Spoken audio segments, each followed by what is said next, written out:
Minister Naledi Pandor says South Africa has alerted the International Court of Justice about its concerns that Israel is not complying with the court's order.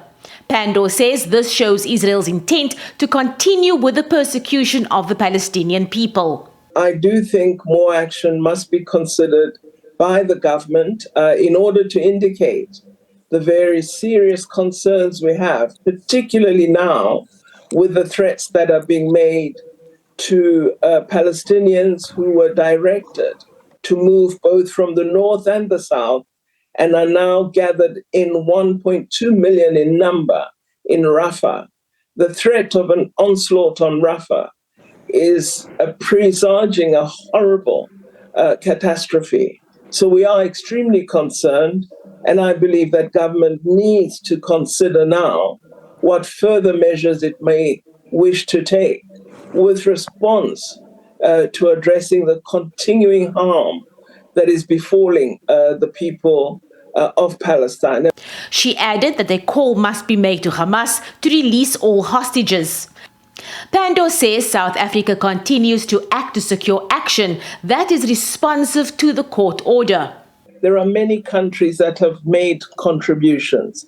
However, the aid is being prevented from entering the occupied territories with the intent to continue what we believe is the genocidal intent.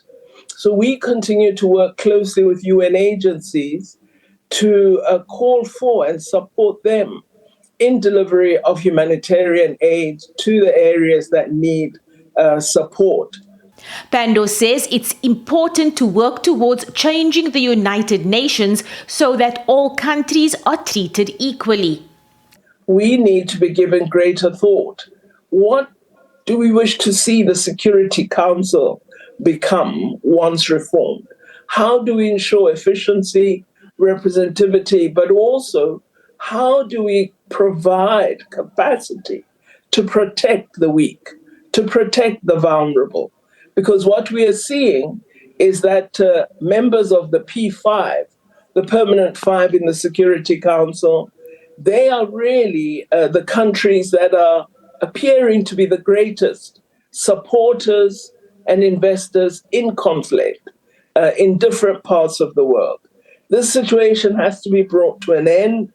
When questioned by the Democratic Alliance about the source of the funds for South Africa's case at the ICJ and whether foreign funders have contributed, Pandor gave her assurance that no money was received from any sinister source. She said this suggestion by the official opposition is an attempt to diminish the stance taken by the South African government on this matter. Questions to the Minister of Justice and Correctional Services, Ronald Lamola, centered on positive strides recorded by government in its attempt to fight corruption. Lamola responded by giving a breakdown of successes to date by the Asset Forfeiture Unit. Abra Babia, SABC News, Parliament.